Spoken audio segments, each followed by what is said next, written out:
apenas ele deixar interessado. Abra sua Bíblia agora no Evangelho de Lucas, capítulo de número 24, por especial gentileza. Enquanto você encontra, não enquanto você procura, enquanto você encontra, eu recordo que 2 semanas atrás, o Brasil inteiro, uma grande parte do mundo esteve celebrando a ressurreição de Cristo. Quem se lembra disso, diga amém. Muito boa memória. Esteve celebrando a ressurreição de Cristo. E eu quero falar esta noite sobre um episódio que ocorreu no dia da ressurreição do Senhor Jesus. Eu não vou falar esta noite sobre a ressurreição, eu não vou falar esta noite sobre o túmulo vazio, eu não vou falar esta noite sobre o anjo que aparecia, eu não vou falar esta noite sobre Maria Madalena, mas eu vou falar sobre um episódio que ocorreu no dia da ressurreição e que envolve 3 pessoas, 2 discípulos de Jesus desapontados e Jesus, o curador dos desapontamentos. 2 discípulos que estavam a ponto de desistir de tudo aquilo que significasse esperança e vitória e que são abordados por Jesus, que é o Pai das nossas vitórias, o Senhor do nosso sucesso e o dono da nossa vida. A Ele se pode dar glória neste momento? Não feche sua Bíblia e vamos. No primeiro culto houve uma mensagem tão impactante, tão profunda, que eu digo, sabe, no segundo eu vou fazer o que eu sempre faço, trazer uma mensagem simples. Só que eu lhe prometo que não será simplória, eu lhe prometo que será uma mensagem que vai alcançar o seu coração, a mensagem da Bíblia. Em que livro nós vamos ler agora, povo de Deus? Lucas, em que capítulo, gente santa? Versículo 15, por favor. Se você sentir uma pequena diferença vocabular no texto, não se incomode. As versões são muitas. O texto é um só. Os vocábulos podem mudar um pouquinho, mas a mensagem é uma só. Qualquer que seja a versão da Bíblia, menos as 2 que existem por aí, que não merecem crédito, menos as 2, todas as outras são dignas de nossa consideração. Verso 15, e nós estamos começando a leitura. E aconteceu que, indo eles falando entre si e fazendo perguntas um ao outro, o mesmo Jesus se aproximou e ia com eles. Por amor a pessoas que eventualmente estejam aqui nesta noite, que não são evangélicas, em um desejo de levar em consideração algumas pessoas que estejam aqui nesta noite e que não frequentam nenhuma igreja evangélica ou que excepcionalmente não disponham de nenhum exemplar da Bíblia em sua casa, por amor a essas pessoas, por consideração a elas, eu menciono que havia a cidade de Jerusalém, onde Jesus morreu, foi sepultado e onde também ressuscitou. E havia uma aldeia próxima da cidade de Jerusalém, chamada Emaús. Não custa nada dizer que Jerusalém estava em cima e que Emaús estava embaixo. Jerusalém é uma cidade elevada. A Bíblia fala nas colinas de Jerusalém. A Bíblia fala nos montes de Sião que envolvem Jerusalém. E a Bíblia diz que 2 discípulos, no dia da ressurreição, depois que Jesus apareceu a Maria Madalena, a outras mulheres, depois que Jesus havia já se mostrado vivo, mas esses 2 discípulos não sabiam de nada, entristecidos, desapontados, espiritualmente, psicologicamente estressados, eles resolveram sair de Jerusalém e ir a Emaús. Se for possível, eu lhe agradeço muito a gentileza de poder me atender em um pedido que eu vou lhe fazer. Se for possível, deixe a sua mão direita livre por um instante. Só se for possível. Muito obrigado. Para que você viva a mensagem, para que você visualize pela sua mente e coração a história que nós estaremos mencionando aqui, lendo a Bíblia. Faça assim comigo, por favor, e diga Jerusalém. Mais uma vez. Desculpe, eu vou pedir que fale só mais uma vez, porque no meu entendimento, a voz mais bonita que existe na terra é a voz da igreja. Então, por favor, outra vez, Jerusalém. Agora baixe a mão um pouco mais e diga Emaús. Tudo começa assim. 2 discípulos, desapontados com a morte de Jesus, entristecidos com a ausência do Rabi da Galileia, cabisbaixos, desorientados porque não sabiam o que fazer. Ele era a nossa esperança, mas morreu. Nós depositamos nele toda a confiança, mas nós vimos quando ele expirou. Eu estava tão confiante de que os meus filhos iriam conhecê-lo, mas ele morreu.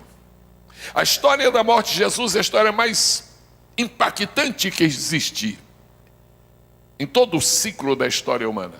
Mas se você conhece Jesus só até a cruz, se você conhece Jesus só até ao túmulo, você continuará desapontado. Porque na cruz está emblematicamente o símbolo eterno, permanente da nossa redenção. Mas se tudo termina na cruz, se tudo termina no sepulcro, isto não é a história completa. A razão por que a igreja é alegre não é apenas porque Cristo morreu por nós, mas é porque Ele ressuscitou. O fato de Ele haver morrido traz segurança e salvação para nós, mas o fato de Ele haver ressuscitado traz uma alegria que não há demônio que possa tirar. Aleluia! Jesus morreu em Jerusalém. E esta atitude que os discípulos tomaram, e como é hábito meu, eu quero ser bem prático, eu só sei ser prático. E como Jesus morreu em Jerusalém, eles disseram: bem, o que você acha? Vale a pena continuar em Jerusalém? Mas Jesus disse: não vale. O que nós vamos fazer aqui? Liderados por quem? Monitorados por quem? Você que está aqui esta noite já deve ter vivido em algum dia da sua vida. Tomara que não tenha sido hoje, mas em algum dia da sua vida você já ficou assim: e agora? O que eu vou fazer? E agora eu não vejo caminhos, não vejo veredas, não vejo atalhos, não vejo esperança, não vejo o brilho do sol, não vejo nada. Alguém já experimentou uma situação dessa em algum dia da sua vida? Diga assim: eu. Todo mundo sabe do que eu estou falando. Então o que acontece? E eles tomaram uma decisão. Eu estou então estabelecendo um primeiro princípio no exame dessa história. Quando você estiver em crise, seja cauteloso nas decisões que você vai tomar. As piores decisões que nós tomamos é quando nós estamos em crise. Se você estiver atravessando uma crise, ou se uma crise estiver passando por você, eu gosto mais das crises que passam. Eu me sinto mais confortável em dizer que tem uma crise passando do que dizer eu estou passando uma crise. Porque na verdade aqui não tem uma só pessoa passando crise, nenhuma só. Agora tem uma opção de gente que está vendo uma crise passando e está já terminando de passar. Você pode exaltar a Deus por isso? Tenha muito cuidado com as decisões que você vai tomar quando você estiver em crise. Eu vou ser muito honesto, muito sincero e vou dizer uma coisa: a única coisa que nós podemos fazer quando estamos em crise e não vai nos trazer problemas é chorar. Pastor, eu posso chorar? Chore, chore, chore, chore quanto você quiser. Mas por que é bom chorar? Porque o mestre, que é o nosso consolo, disse: bem-aventurados os que choram, porque eles serão consolados. A razão porque às vezes Deus deixa você chorar é porque se você nunca chorar, você vai conhecer Jesus como Salvador, vai conhecer Jesus como amigo, vai conhecer Jesus como companheiro, mas não vai conhecer nem Jesus nem Espírito Santo como Consolador. A razão porque Deus deixou você chorar aquele dia não é porque Deus quer torturar você, é porque Ele quer que você tenha a visão dele como Consolador. Você pode glorificar o nome maravilhoso dele? Não tome uma decisão importante na sua vida quando você estiver em crise. Espere passar a crise, espere acalmar, espera um pouco. E eles tomaram uma decisão, irmã, quando eles estavam numa crise. E qual foi a decisão? Foi sair de Jerusalém e ir para Emaús. Mostre com a sua mão, por favor, onde está Jerusalém. 1, 2, 3. Mostre com a sua mão onde está Emaús. Toda pessoa que toma uma decisão em crise está sujeita a tomar essa decisão, descer. Depois que você aceitou Jesus Cristo, sua vocação nunca mais será descer. depois que você recebeu a Jesus Cristo no seu coração, depois que você experimentou essa dádiva maravilhosa chamada justificação pela fé, Deus não quer mais que você desça. Eu trago esta noite uma palavra de esperança para você, e eu quero declarar-lhe: qualquer que seja a batalha do inimigo contra você, você não vai descer, você não vai descer, você não vai descer. Vai começando a receber esta palavra, vai tomando posse desta palavra, vai crendo, vai confiando. Você não vai descer. Diga com força: eu não vou descer. Eu pastoreava uma igreja no Rio de Janeiro, eu não posso me esquecer. Foi um fato tão simples, tão corriqueiro, mas me marcou. E eu estava no gabinete pastoral e o irmão chegou e ele estava agitado. Disse: senta, irmão, descansa um pouquinho. Você quer tomar uma água? É, pastor, pode, então tome. Isso eu vim aqui lhe fazer uma pergunta. Ele saiu de casa para me fazer uma pergunta. Eu disse: quem é? Ele disse: pastor, como é que a gente conhece? Quando a gente ouve uma voz, como é que a gente conhece se é Deus que está falando ou é o diabo? Oh, meu Deus. Mas eu fiquei pensando, esse irmão ainda não viu diferença entre a voz de Deus e do diabo? No dia que você não conseguir distinguir a voz de Deus do diabo, está ruim, está mal. Mas eu não podia massacrá-lo, porque ele já estava massacrado. Eu disse: mamãe, eu vou lhe explicar uma diferença. Seu pastor, os olhos dele brilharam, ele acreditou que ia ter resposta. Eu disse: toda vez que o diabo fala, ele sugere que se desça. Toda vez que Deus fala, ele sugere que nos levantemos. Você pode exaltar a majestade de Deus, você pode glorificar o Pai que está nos céus. Você se lembra da tentação no deserto, no princípio do ministério de Jesus, no último ato preparatório para começar o ministério terreno de Jesus? Você se lembra? Satanás chega e, para provar que ele é Satanás, ele disse assim: se tu és filho de Deus, desce. Você sabe o que foi que ele fez no ministério, no final do ministério de Jesus? Jesus estava na cruz, esse ordinário, este sujo, que não se limpa nunca. Ele chegou para Jesus e disse assim: se tu és filho de Deus. Ele começou a falar no princípio do ministério de Jesus, dizendo: desce. No final do ministério de Jesus, ele disse: desce. Se tu és filho de Deus, desce da cruz.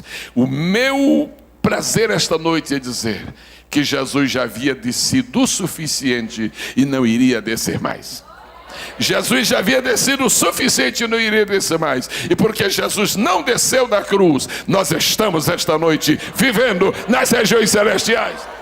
Porque Jesus não desceu da cruz, hoje você é um santo homem de Deus, uma santa mulher de Deus. Dá para levantar a mão, qualquer uma, se você acanhou e dizer: Senhor, eu te dou graças, porque tu não desceste, e por isso eu também posso subir. Eles tomaram uma decisão em tempo de crise e disseram: vamos descer, vamos para Emaús. Você, depois que aceitou a Jesus, você precisa reorganizar o seu GPS. Desde que você aceitou Jesus, tudo foi alterado. Você não vai mais descer, porque o seu lugar agora é Jerusalém. O seu lugar agora é Jerusalém. O seu lugar agora é Jerusalém. O seu lugar agora... Pastor, eu estou em luta, mas está lutando em Jerusalém. Pastor, estou enfermo, mas está enfermo em Jerusalém. Pastor, estou numa crise, mas há crise em Jerusalém. É crise em Jerusalém. Pastor, falta alguma coisa em minha casa, mas sua casa é em Jerusalém. Levanta as duas mãos e glorifica o Pai Celestial.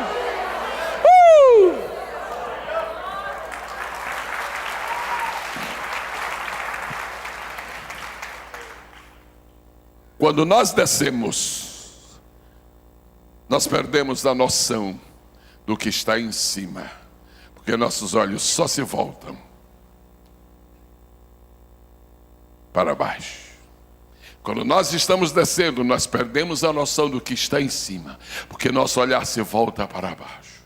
Você está em Jerusalém, não vá para Emaús. Não vá para Emaús. Seu lugar não é Emaús. Seu lugar é Jerusalém. Quem sabe que seu lugar é Jerusalém, com a mão direita levantada, fala uma coisa aí para Jesus. Amém, glória a Deus. Bom, Versículo 15 diz assim, eu vou repetir. E aconteceu que indo eles falando entre si, diga, falando, descendo, sofrendo, desorientados, em crise. O que pode acontecer na vida de um crente quando ele está descendo, quando ele está em crise, quando ele está sofrendo? Bom, se tivermos uma resposta alvissareira, a gente vai dizer, este culto valeu a pena. Já viram o que a Bíblia diz? Eu não tenho nenhum pensamento para lhe trazer. Estou lendo a Bíblia. Diz aqui, fazendo perguntas um ao outro. Você já leu na frente? O mesmo Jesus se aproximou deles. Deixa eu te dar uma boa notícia. Porque tu és filho de Deus. Porque tu és servo do Senhor. Porque tu és membro do corpo de Cristo. Porque tu estás servindo fielmente ao Senhor. Mesmo nas tuas crises, mesmo se por uns quilômetrozinhos tu estiveres indo para Emaús, ainda assim o mesmo Jesus se aproximará de ti. Aqui há uma grande verdade. A grande verdade que ecoa, que emana deste versículo, amados, é a seguinte. Repita após mim, se você deseja, Jesus nunca nos deixará sozinhos na estrada da vida. Se tivesse alguém nesta igreja aqui, pastor Anderson, que pudesse depois dessa mensagem cantar, divino companheiro na jornada. Se houver alguém, o senhor permite? Se houver uma pessoa que conhece este hino de cor, eu a convido, eu vou tirar uns minutinhos final do meu tempo para deixar você cantar. Jesus nunca nos deixará sozinhos na estrada da vida, mesmo que seja descendo. Aleluia! Sabe, eu estou tão feliz. E não adianta ficar aí, com elucubrações. Por que eu estou tão feliz? Por causa de Jesus. O mesmo Jesus. Deixa eu te falar uma coisa. O Jesus que está com você não é outro, é o mesmo. O Jesus que está com você não é outro, é o mesmo. Há pessoas que têm um Jesus para cada dia. Há pessoas que têm um Jesus para cada ano. Há pessoas que têm um Jesus para cada situação. Você pode mudar. A cor dos meus cabelos mudou. Os irmãos podem acreditar que eu não pintei de branco. A cor dos meus cabelos mudou. Hoje o meu vigor físico, mesmo que os irmãos achem que não é verdade, mas por favor, querido, o que eu estou dizendo, meu vigor físico hoje já não é mais o mesmo. Eu nem vou contar para os senhores, mas até X anos da minha vida, eu só gostava de subir escada correndo. Fosse ou não fosse, a única escada que eu me lembro que eu não pude subir correndo foi a do Palácio da Alvorada. Das outras eu subia tudo correndo. Hoje eu não faço mais isso. Sabe por quê? Porque eu mudei. Você mudou, nós mudamos. Deixa eu dizer uma coisa, o mesmo Jesus, o imutável Jesus. Diga comigo, Jesus. Mas pode ser mais bonito? Jesus, o imutável.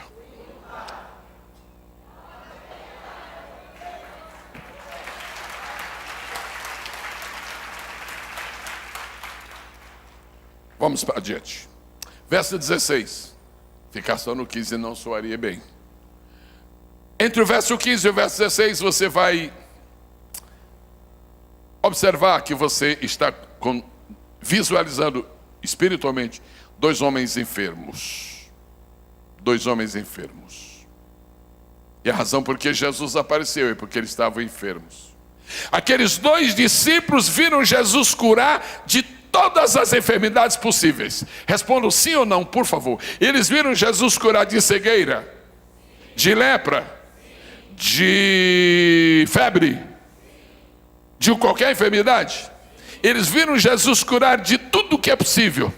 Mas naquele dia eles estavam doentes de uma doença que eles não viram Jesus curar. Eles estavam doentes da alma. Eles estavam doentes. E a doença se chama perda de esperança. Decepção incurável. Será que alguém aqui já sofreu desta enfermidade? Perda de esperança. Se você está hoje, imaginemos, só para efeito de raciocínio completo. Se você está hoje experimentando uma crise, que significa uma perda de esperança, você está doente. Eu não estou agredindo você dizendo que você está doente, porque eu quero falar não é só sobre a sua doença, é sobre o seu médico. Eu não quero falar sobre os seus problemas propriamente dito. Eu quero falar sobre o solucionador dos seus problemas. Quando sabem que Cristo cura tudo. Verso 16. Mas os... é bonito demais. Eu vou ouvir a voz da noiva. Mas os olhos deles... O povo pode falar? Mas os olhos deles estavam como que fechados. Isso é uma linguagem muito especial. Eles não estavam fechados. Não estavam como fechados, estavam como que... olha, dentro da língua portuguesa é alguma coisa muito excepcional. Isso existe raríssimas vezes na Bíblia. Não é como, é como que. Como tem muitas vezes na Bíblia, mas é como que, viu, meu filho? É como que. Esquisito, né? Não, não é esquisito. É maravilhoso. Estavam como que fechados, para que eu não o conhecesse. Quando esses discípulos, quando chega o versículo 16... A radiografia desses discípulos é muito clara. Você está percebendo tudo. Eles estavam frustrados. Diga baixinho, porque não merece gritar. Diga baixinho, frustrados. Aqueles discípulos viram Jesus curar de cegueira, viram Jesus curar paralítico, viram Jesus curar homem de mão ressecada, viram Jesus estar morto. Mas eles nunca viram Jesus curar uma pessoa frustrada. E como eles não viram Jesus curar uma pessoa frustrada, eles ficaram frustrados, sem esperança de cura. Sabe por que Jesus faz muitos milagres e é bom dar testemunho de milagres? Porque toda vez que você tem um testemunho de milagre, você sempre diz, bom, se Jesus curou aqui, ele vai me curar também. Testemunho de milagre é uma bênção, uma bênção. Eu tenho estado em muitas advexas neste país, graças a Deus e a generosidade do pastor Silas Malafaia, e aqui em Natal, sobretudo do pastor Anderson, e eu tenho visto nesses cultos, e em qualquer igreja que seja, pelo menos igreja que aceita milagres, eu tenho visto irmãos darem testemunhos. E toda vez que um crente dá um testemunho, eu diz assim, se fez com ele, faz comigo. Se fez com ele, faz comigo. Se ele pode ser curado, eu também vou ser. Mas eles nunca viram Jesus curado dessa doença chamada frustração. Os senhores têm aqui uma campanha de milagres. Hoje eu não estou falando de milagres no físico. Hoje estou falando de milagres de doenças palpáveis, visíveis. Estou falando de milagres interiores, de milagres de frustração. Deixa eu dizer uma coisa sob a autoridade do Espírito Santo de Deus. Não sairá daqui esta noite nenhuma só pessoa frustrada.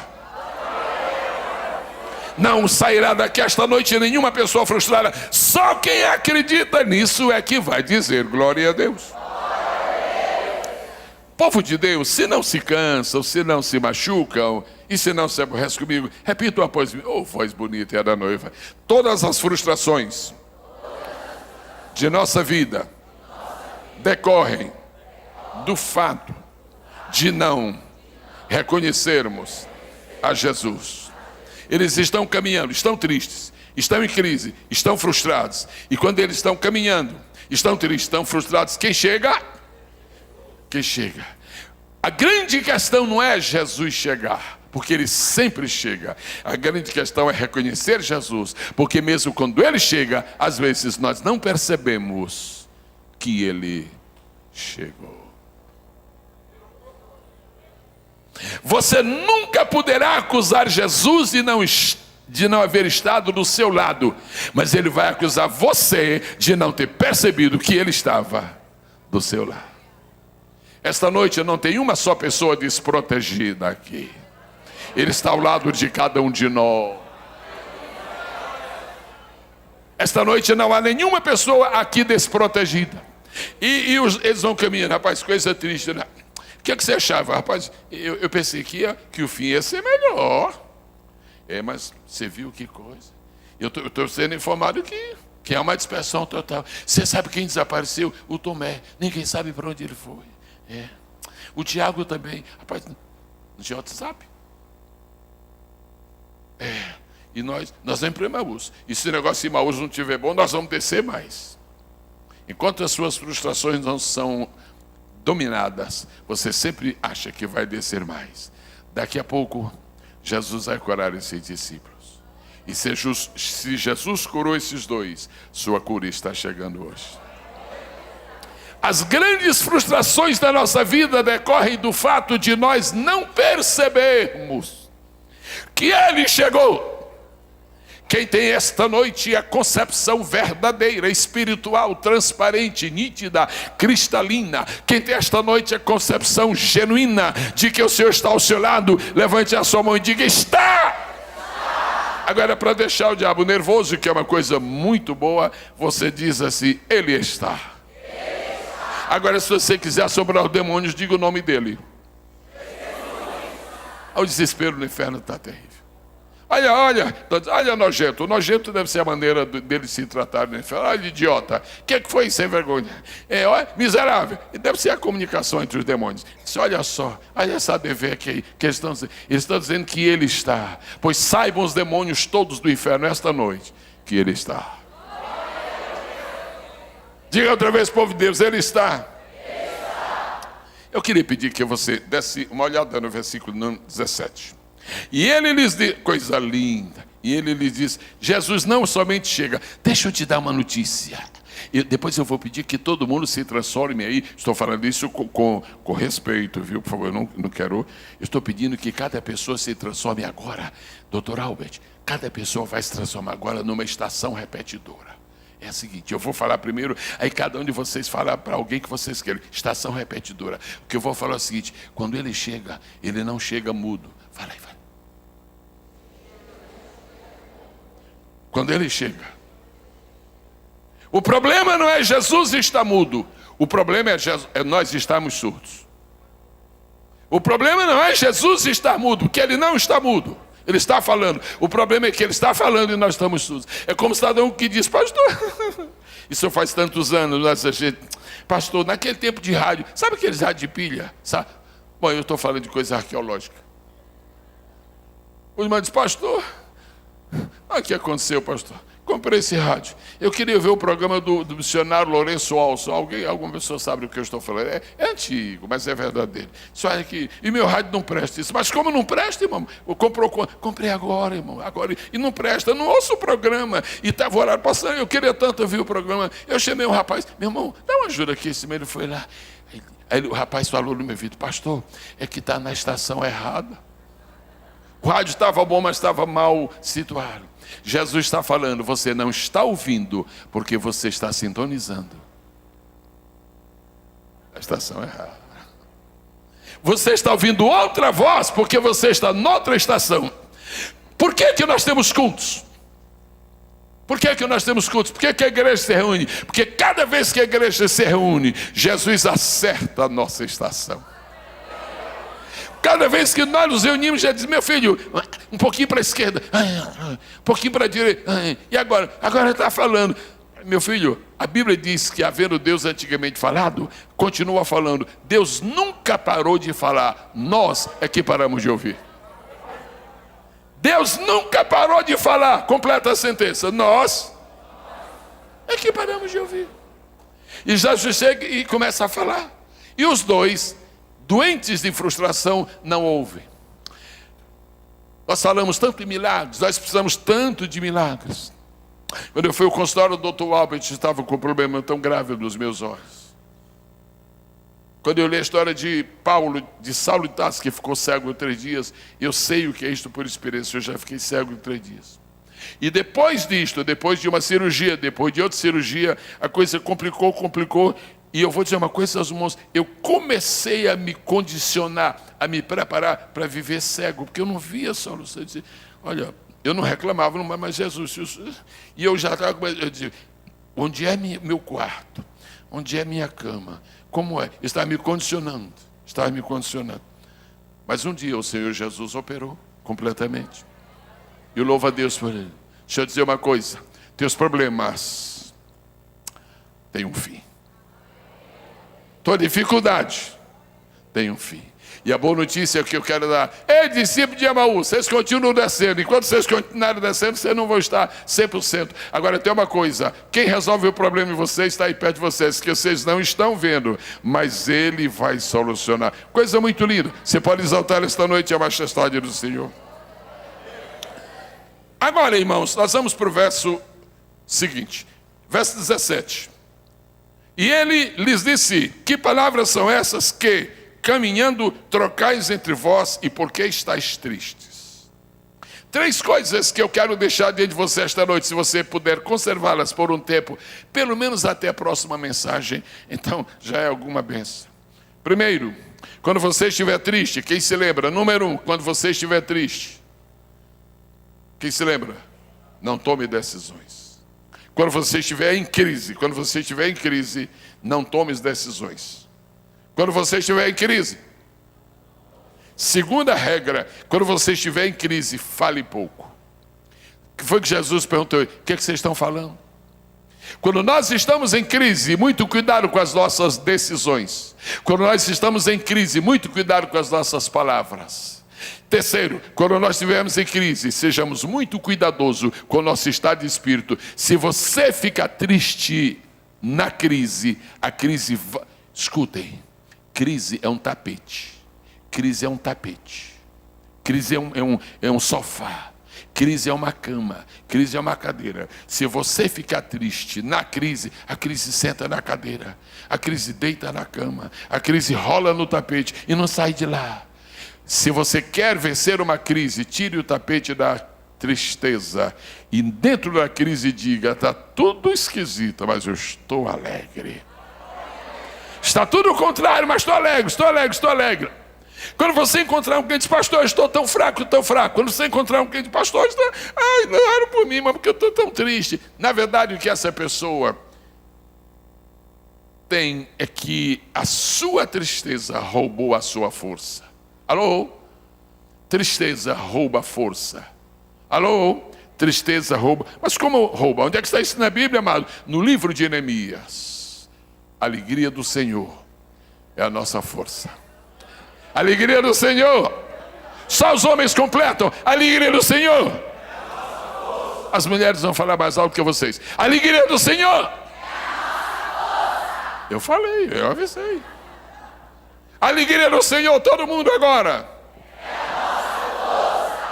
Quando você estiver em crise, número 1, não tome decisões. Quando você estiver em crise, número 2, fale pouco. Quando você estiver em crise, número 3, não fique triste. Não fique triste. Ponha a sua alegria por cima da crise. Ponha a sua alegria por cima da crise. Ponha a sua alegria por cima da crise. Ponha a sua alegria por cima da crise. Aleluia. Deixa eu dar uma palavra, pastor Anderson, que o Senhor está falando muito forte em meu coração. Tem gente sendo curada agora. Tem gente sendo curada agora. Eu parece que eu estou vendo pessoas às vezes... Se você encontrar um irmão aí e fizer assim, não censure, não murmure nem critique, não. Ele está mudando, ele está tirando a crise de cima do tapete. Se você encontrar um irmão, pede você fazer assim, não censura não é não. Esse irmão perdeu o juízo, não perdeu o juízo. O que é isso? Ele está tirando a cama, para a crise não ter onde deitar. Ele está tirando o sofá, para a crise não ter onde se sentar. Vamos dar uma olhadinha no versículo seguinte. Não esqueça o que o versículo 17 está nos ensinando. Nossas palavras determinam o nosso estado de espírito. Você não consegue ajudar ninguém com uma palavra de entusiasmo se você está triste. Você não consegue estimular nenhuma pessoa à vitória se você tem uma sensação de fracasso. Eu queria pedir que o povo de Deus visse comigo o verso 18. Olha o que diz. E respondendo um cujo nome era Cleopas, disse-lhe. Ó, irmãos, este é um versículo tão triste, eu vou passar, porque eu não gosto muito de ficar considerando isso, porque esse irmão, meu Deus, ele disse assim, hoje, falando com gente, moço, que feiura, você não escutou, você não ouviu o Jornal Nacional, não? Rapaz, moço, companheiro, você não, a Band News... Você não? Não vi. Olha o que ele disse assim. És tu só, peregrino em Jerusalém, e não sabes as coisas que nela têm sucedido. O que mais, irmãos? Mais forte. Quando Deus fala, não há nenhum erro. Mas quando o homem fala, pode haver erro. Eles cometeram um grave erro aqui. Eu não estou falando o erro ético de falar com Jesus dessa maneira. A gente só perdoa porque não sabia que era Jesus. Aí não perdoa porque eles eram ignorantes. Muito bem. Mas o erro desta palavra, não é a Bíblia que está errada. A palavra deles está errada porque eles falharam. Eles disseram assim, tu não sabes quais são as coisas que têm acontecido em Jerusalém? As coisas que têm sucedido quando... Bem forte, porque use o S com força. Nestes, dá uma força nesse. Que mais? Nestes dias. Essa pergunta foi enganosa. Eles não falaram correto, pastor Osório. Deixa eu ter nome de general. Muito bem. Eles não falaram esta palavra corretamente. Olha o que eles disseram. Tu não sabes as coisas que aconteceram, que sucederam nestes dias. Essa pergunta é falsa. Porque eles não estão pensando nestes dias. No outro domingo, Jesus estava vivo na entrada triunfal em Jerusalém. Na segunda-feira, Jesus estava vivo. Na terça-feira, Jesus estava vivo. Na quarta-feira, Jesus estava preso, mas estava vivo. Na quinta-feira, Jesus estava no tribunal, mas estava vivo. Eles estavam pensando, pastor Joel, só em um dia. O caso deles não era domingo, não era segunda, não era terça. O caso dele era sexta-feira. Ele diz, você não sabe o que foi que aconteceu na sexta-feira e vem com essa, como dizem os sergipanos, vem com essa embromação para Jesus. Você não sabe o que aconteceu nestes dias. Eles não estavam focados nos dias, eles não estavam focados na semana, eles estavam focados na sexta-feira. O povo pode, por favor, me atender num pedido? Fala, pois, eles estavam focados nas notícias da... Não, fala sexta-feira bonito. Você não gosta de sexta-feira? Fale bonito, Não, fale mais bonito. É um dia abençoado, sexta-feira. Eles estão focados na sexta-feira. Isso. Agora não fale mais alto para não interromper o pouso dos aviões no aeroporto. Muito bem. Eles estão focados nas notícias da sexta-feira. Eu quero pedir que você continue a me acompanhar nesta dissertação singelíssima, porém explicitamente bíblica. E eles disseram, isto só, peregrino Israel, e não sabe das coisas que se tem sucedido em Jerusalém nestes dias, mas não era nestes dias, era nesta-feira. Eles não estavam decepcionados com o domingo, eles não estavam decepcionados com a segunda, com a terça, com a quarta, com a quinta. O negócio era na sexta-feira. Por quê, irmãos? Porque na sexta-feira eles viram Jesus ser crucificado, na sexta-feira eles viram Jesus ser tirado da cruz. Na sexta-feira eles viram Jesus ser posto no... E depois o que aconteceu? Aí eles não viram mais nada. Então o foco deles estava na sexta-feira. Ouça-me o que eu vou lhe dizer. E se Deus lhe ajudar, e vai lhe ajudar, tanto vai lhe ajudar que já está lhe ajudando. Escute o que eu vou lhe dizer com muita precisão. Quer dizer, escute com precisão. Eles cometeram um gravíssimo erro. Toda pessoa atualizada você conhece. Tem gente que sabe o que aconteceu no mês passado, mas ignora completamente. E você viu, irmão, você viu o que aconteceu agora? Uma entrevista do presidente Obama. Que presidente Obama? Mas ele não é mais presidente. Ah, não é mais não. Tem gente assim, desatualizada. Está pensando que o presidente... Pois é. Olha, rapaz, eu gosto muito aqui de ver as entrevistas do presidente Tancredo. Entrevista? O homem já morreu, rapaz. Tem gente que só sabe o dia da morte. Tem gente que não sabe mais nada. Ouça-me. Um grande problema, isto acontece com toda pessoa que sofre de frustração. Ele concentra todo o seu foco no dia da tragédia. E se esquece que a tragédia não é o último dia da semana. O último dia da semana espiritual não é a tragédia, é a vitória. Eles conheciam a história da cruz, diga amém. Eles sabiam que Jesus tinha morrido, diga amém. Eles sabiam que Jesus tinha sido sepultado, diga amém. Eles estavam doentes porque a última notícia que eles tinham, você sabe a última notícia? Eu não gosto nem de falar. Você sabe a última notícia? Está aqui, eu tenho um boletim, tem aqui um boletim. Aqui eu gravei. E atenção, senhoras e senhores, comunicamos que aquele homem conhecido como Rabi foi o crucificador. Mas essa é a última notícia? Para mim é. Não, eu tenho uma mais nova. E atenção, senhoras e senhores, comunicamos que aquele homem que foi crucificado acabou de ser sepultado no jardim Virgem de José de Arimateia. É a última notícia. Ouça-me o que eu vou lhe dizer. As notícias da sexta-feira são verdadeiras, mas o que faz a igreja feliz são as notícias do domingo.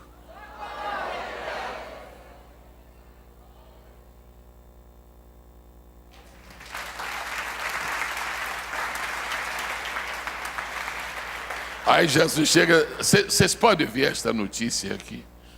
E atenção, senhoras e senhores, está circulando aí a informação por toda Jerusalém que o homem que foi sepultado no jardim de Arimateia não está mais lá. Tem uma mulher chamada Maria Madalena e provou que ele não está lá. Tem 2 discípulos que desceram, não viram ninguém. E dizem que este homem está vivo, está passeando por aí. E é até provável que enquanto você está ouvindo esta notícia, ele chegue perto de você.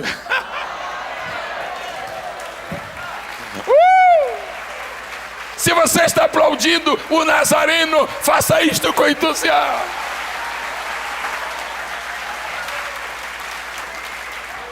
Fale comigo se você pode me ajudar. Você telefona para onde você quiser. Diga, eu ajudei o pastor, como ajudei? Eu dei uma força para ele, repetindo o que ele falava.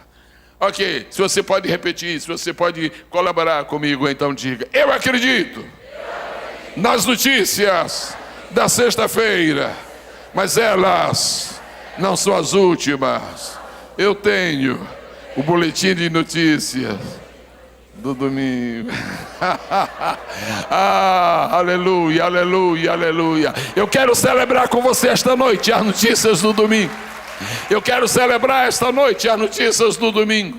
Qualquer que seja a sua frustração, escute, com a morte dele, ele está vivo. Qualquer que seja a imagem que você fixou na sua mente do sepultamento dele, esquece o sepultamento. Por que a Bíblia faz tanta ênfase no sepulcro vazio? É porque o sepulcro vazio é uma notícia do sábado, a ressurreição é uma notícia do domingo. Na sexta-feira, o sepulcro está ocupado. No sábado, tem um mistério lá dentro que o sepulcro está vazio. No domingo, ele já está do lado de fora do sepulcro. O Senhor está ao nosso lado esta noite.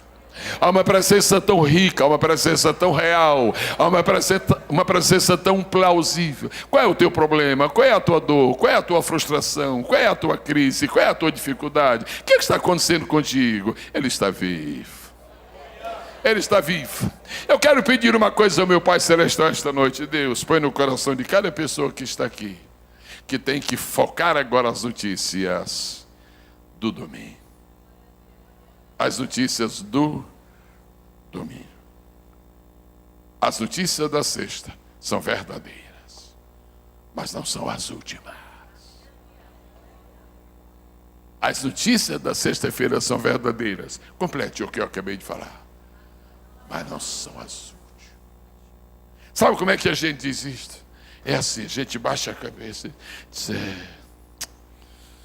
Pastor Otto, as notícias da sexta-feira são verdadeiras, mas não são as últimas.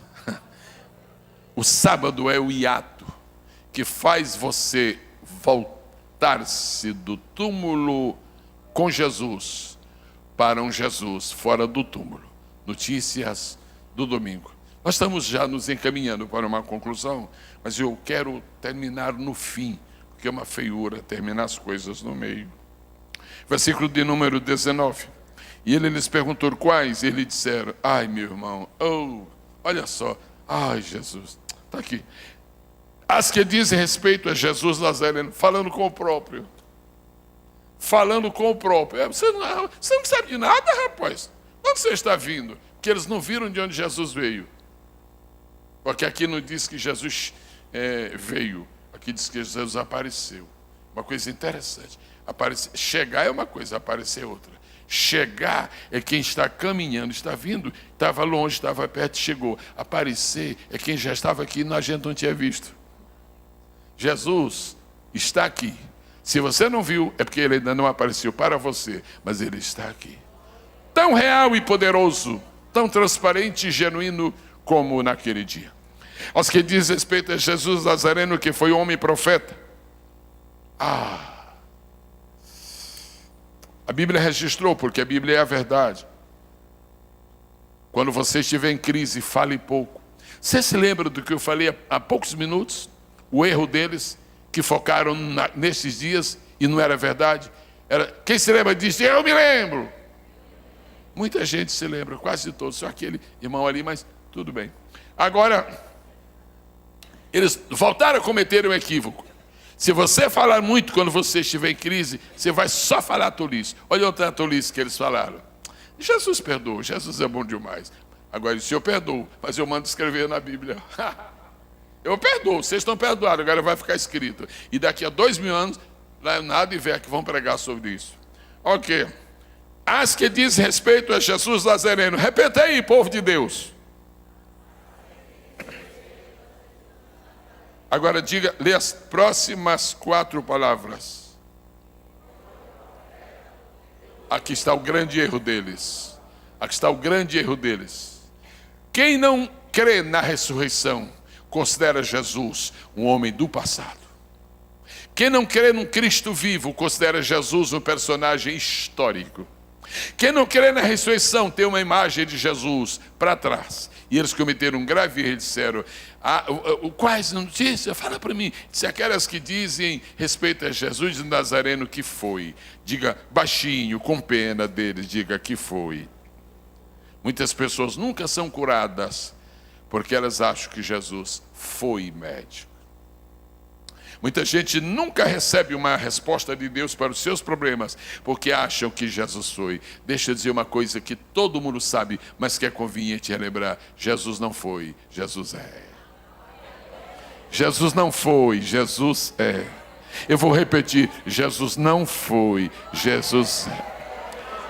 Aqui nós aprendemos uma coisa muito séria nas crises existenciais, nas crises psicológicas, nas frustrações da alma. Uma coisa muito séria é que quando você mergulha numa crise, você não faz diferença entre o passado e o presente. Quando você entra numa grande crise, você perde a noção do tempo.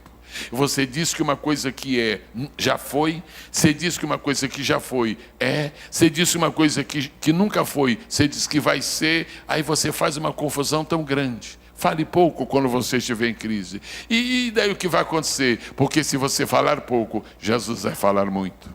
Não fale mais do que Jesus. Diga uma palavra e o meu criado sarará. Uma palavra dele resolve todo o nosso erro e frustração. Agora eu quero ler para o versículo, eu estou completando 19. As que diz respeito a Jesus Nazareno que foi. Oh meu Deus, que foi. Conserta isso aí, irmão.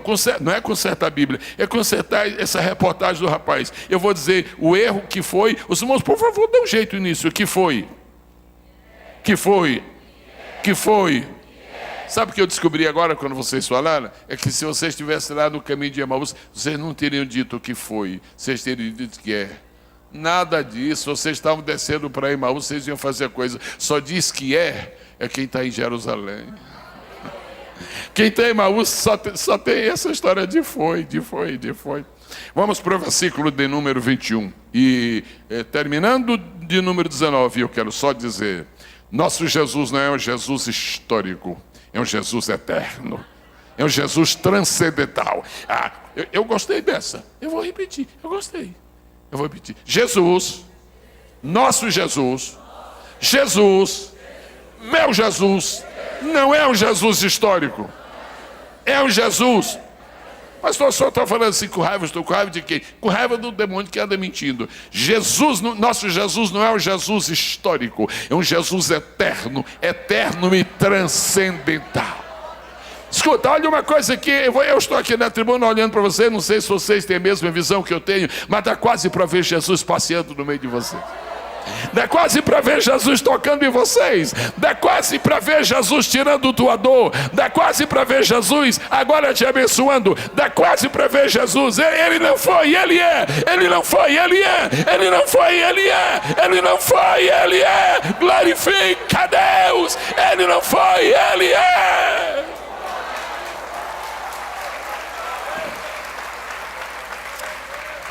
Vocês aguentam ainda mais? O versículo 20, aguenta sim ou não? Sim, muito bem. Verso 21, oh meu Deus. Irmão em crise, fala pouco. Levei outra tolice. Emaús, rapaz, volta para Jerusalém, seus abençoados. Olha só o verso 21. Leia aí, eu não vou nem ler. Leia, irmãos. E nós, só uma palavra, e nós. Como é que é o negócio? É uma questão agora verbal. E nós, mas que vergonha que vergonha, nós esperávamos. Escute o que eu vou lhe dizer. É até uma necessidade disso. É impossível encontrar um auditório mais atento do que os senhores. Impossível. Então vou parar com o negócio de escute. Isso é uma coisa que a gente ficou ouvindo às vezes um pregador americano. Listen to me, listen to me. Já estão listening. Ok, escute, irmãos. Sabe um problema muito grave nas crises?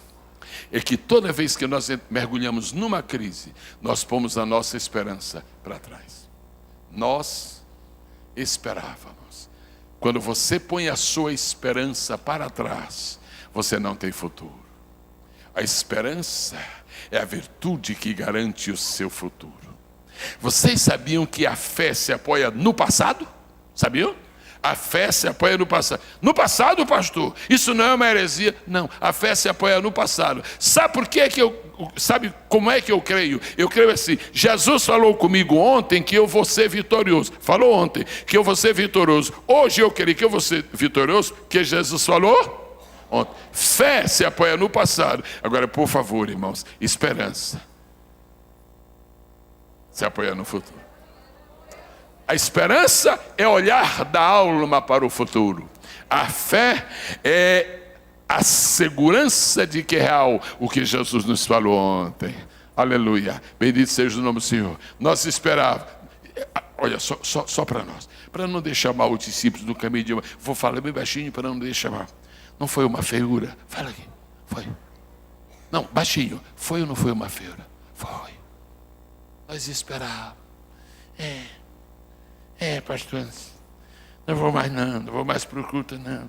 Esperava que Jesus me curasse. Esperava ganhar na loto. Você vai continuar esperando, você não vai ganhar nunca. Não, isso não é esperança, isso é cobiça.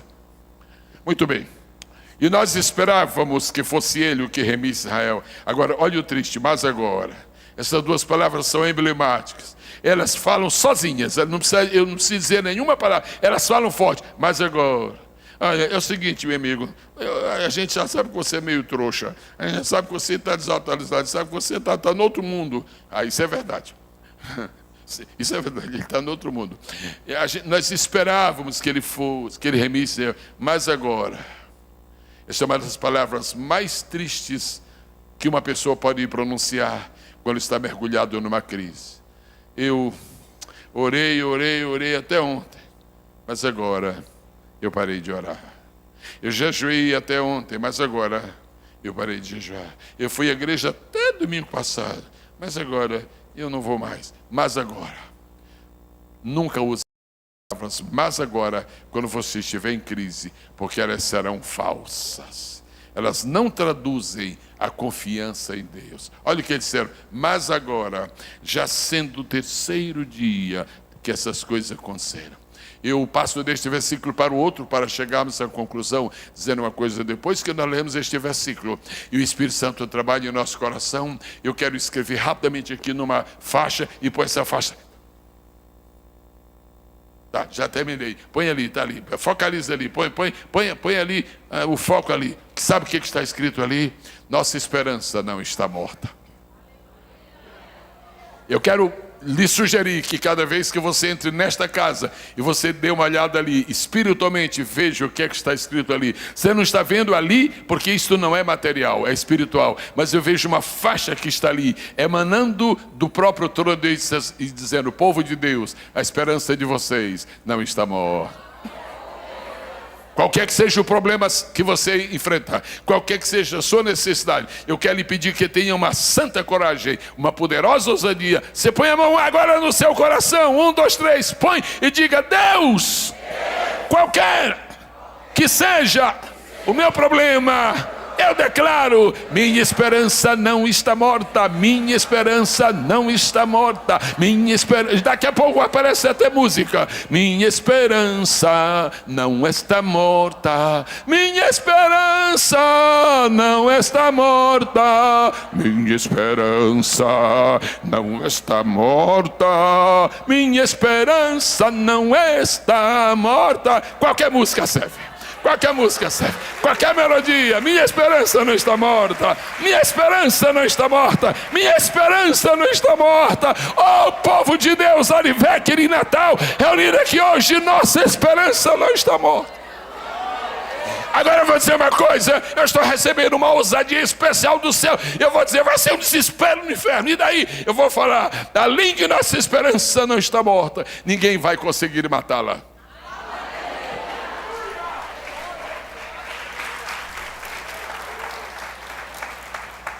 Verso 22. É verdade que também algumas mulheres dentre nós nos maravilharam, as quais de madrugada foram ao sepulcro e não achando o seu corpo. Gente, eles sabiam, esqueceram. E não achando o seu corpo, voltaram, dizendo que também tinham visto uma visão de anjos, que dizem que ele vive. E alguns estavam conosco, foram ao sepulcro, e acharam ser assim como as mulheres haviam dito, porém a ele não o viram. Que é isso, rapaz? Eu estou prestes a concluir, mas eu preciso dizer-lhes um próximo perigo relacionado com as crises. Quando nós mergulhamos numa crise, nós não ouvimos a voz dos testemunhos. Maria Madalena, as outras mulheres, Pedro, João, o anjo, nada disso prevaleceu. No dia que tu não queres mais nos testemunhos do que foram abençoados, tu estás em Emaús, como tua casa permanente. Nós não estamos descendo para uns. Em Jerusalém, nós queremos nos testemunhos. Jesus morreu em Jerusalém, ressuscitou em Jerusalém, o Pentecoste veio em Jerusalém, Jesus vai reinar em Jerusalém. Os testemunhos estão falando e nós aqui estamos ouvindo a voz dos testemunhos nesta noite. Quantos declaram humildemente esta noite que estão dando atenção à voz dos testemunhos, digam amém. E agora eu quero concluir, cheguei ao final. No versículo 26 diz assim, 26, 27. Porventura não convinha que o Cristo padecesse estas coisas e entrasse na sua glória. Vê se aí tem erro. Não, aí quem está falando é o próprio. Porventura não convinha que o Cristo padecesse estas coisas e entrasse na sua glória. 27. E começando por Moisés e por todos os profetas, explicava-lhes o que dele se achava em todas as escrituras. Sabe o que isso quer dizer? Jesus está dizendo, vocês não estão entendendo coisa alguma, mas começando por Moisés, Moisés falou, eis que um profeta semelhante a mim. Davi falou, Isaías falou, e falou dos profetas, falou, era longe Emaús. E não era tão longe, mas eles não iam de Uber. E está falando, e deu tempo, falando sobre o que Jesus queria dizer o seguinte, discípulos, todas as promessas de meu Pai estão de pé. Eu não posso terminar esta noite sem que eu diga isto outra vez para você. Todas as promessas de Deus estão.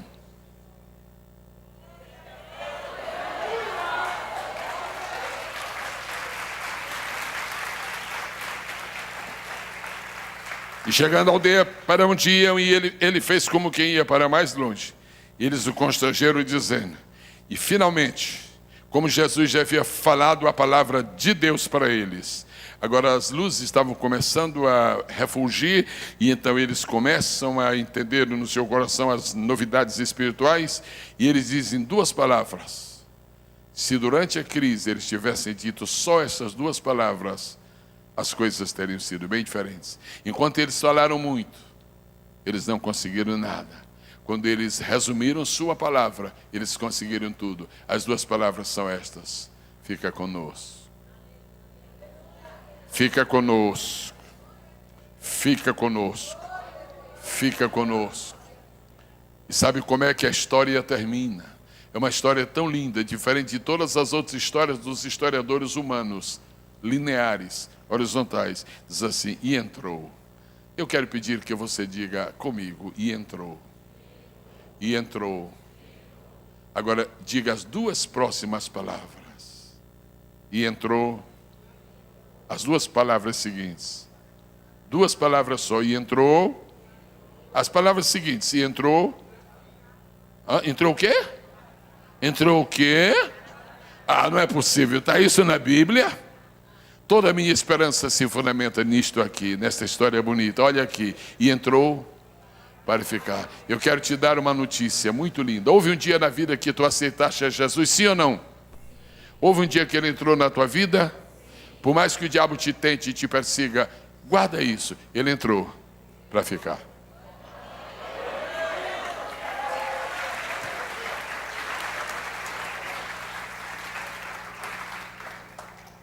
Quantas pessoas aqui esta noite, qualquer que seja a sua crise, qualquer seja a sua situação emocional, psicológica, mas você é honesto, você é honesta, você vai responder com honestidade. Quantas pessoas estão aqui esta noite que já serviram ao Senhor Jesus na sua casa, quem sabe estiveram na escola dominical por algum tempo, quem sabe até cantaram num conjunto, serviram a Deus, mas as tempestades da vida, as crises da vida, se tornaram um verdadeiro oceano e você mergulhou nele, no oceano, mergulhou nelas, nas crises. E hoje você não passa de um discípulo de Emaús, é discípulo, mas está descendo. Jesus me manda dizer para você que Ele quer entrar outra vez e ficar.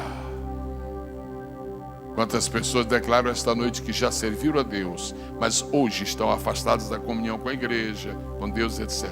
Quando eu falar o número 3, se você não está em comunhão com o Senhor Deus e com sua igreja, seja honesto, seja honesto. Quando eu falar o número 3, eu quero pedir que você faça assim onde quer que você esteja. Se você não está na plenitude da comunhão com Deus, quando eu falar o número 3, você faz assim. Seja honesto. Deus conhece você. Deus quer ajudar você. Deus quer fazer o melhor por você. Atenção, a igreja acompanha aí na numeração.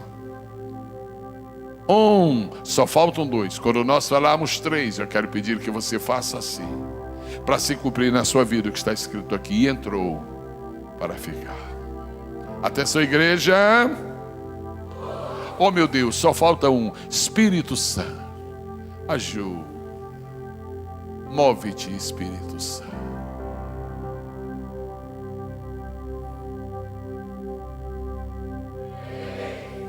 Agite sua mão agora onde você estiver.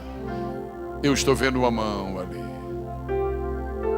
Você pode ficar de pé, querido. Você que leva a tua mão lá. Você não se incomoda se lhe pedir um pequeno favor? Eu queria, junto com o pastor Anderson, pastor desta igreja, eu queria orar por você. Eu disse para vocês que ia falar esta noite sobre um grande milagre. Qual foi? O milagre de Jesus entrar para ficar com eles. Meus parabéns. Sua vida nunca mais será a mesma. Um amado irmão acompanhe este e venha com ele até aqui, por favor. Ouviram? Ouviram. Muito obrigado.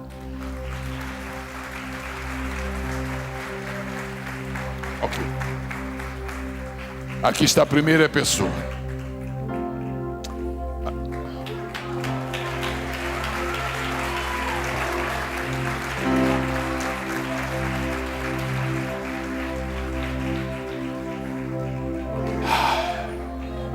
E entrou para ficar com eles. E entrou para ficar com eles. Fica conosco, nosso amado e bom Jesus. Uma irmã, isto. Fica. Apareceu alguém que sabe o divino companheiro? Apareceu? Apareceu? Pensaram que eu me esqueci. Como os discípulos que no caminho de Emaús, fica conosco, nosso amado e bom Jesus. Eu quero louvar a Deus pelos milagres de cura de câncer, cura de paralisia, cura de cegueira, cura de tudo. Agora eu vou dizer uma coisa: se Jesus curar por fora é bonito, Imagina Jesus curar por dentro. Se Jesus curar de uma enfermidade no corpo é extraordinário, imagine ele curar de uma enfermidade na alma. E eles o constrangeram e disseram: fica conosco. Agora eles deram uma razão para Jesus ficar com eles, porque o dia já declinou, e entrou para ficar com eles. Eu quero pedir que vocês que atenderam ao chamamento de Deus e fizeram assim com a sua mão, levante sua cabeça por um minutinho. Deus está me dizendo algo referente ao livramento que Ele te deu. Tu só não morreste naquela tarde porque Deus te socorreu, porque era para ter morrido. Ô tarde terrível, não dá para esquecer, mas tu vais te esquecer, porque Ele está entrando para ficar contigo. E a razão porque Deus te deu o livramento é uma razão dupla. Primeira, tu podia ser hoje um defunto, tu podia estar sendo visitado no cemitério, mas teu destino não é a morte, teu destino é a vida. E as duas razões pelas quais Jesus te deu aquele livramento: primeira, é porque Ele tem um plano na tua vida, e segundo, é porque ela nunca deixou de orar por ti. Vamos estar de pé por especial gentileza. Seja bem-vindo, seja bem-vindo, seja bem-vindo. Alguma pessoa quer vir a Cristo pela primeira vez? Se há uma pessoa que nunca veio a Cristo, vem aqui e quando chegar aqui diga: Senhor, entra também na minha vida e fica. Entra também na minha... Você não consegue cantar o divino... e por que não falar? Pelo amor de Deus, eu tenho hora marcada para terminar, querida. Obrigado, vamos lá. Divino companheiro na jornada. Divino companheiro no caminho, sua presença sinto logo a transitar. Vi já dissipar-se toda a sombra,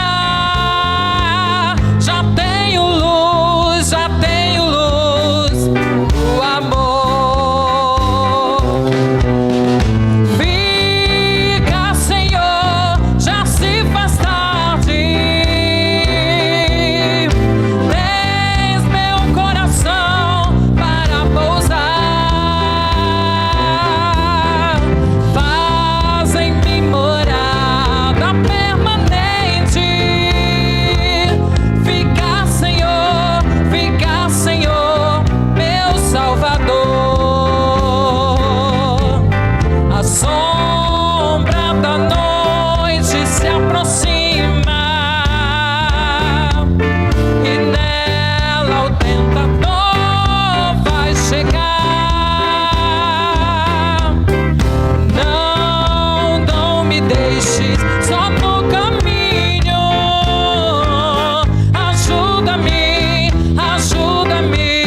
até chegar. Fica, Senhor, já se faz tarde. Tem meu coração para pousar. Faz em mim Fica, Senhor, meu Salvador. Divino. Fica, Senhor, o coro mais uma vez.